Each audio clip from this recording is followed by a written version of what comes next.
Yun ang baha.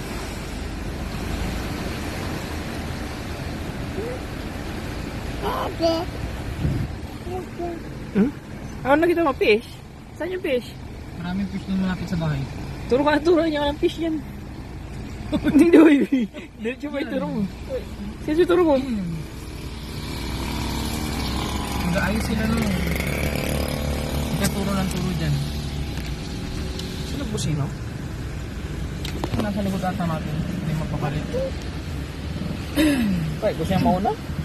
Puta, mabilis siya maputak po. Ito nga primera ko lang para walang masyadong splash dyan eh.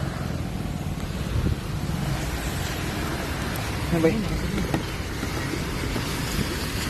Bungi, ano?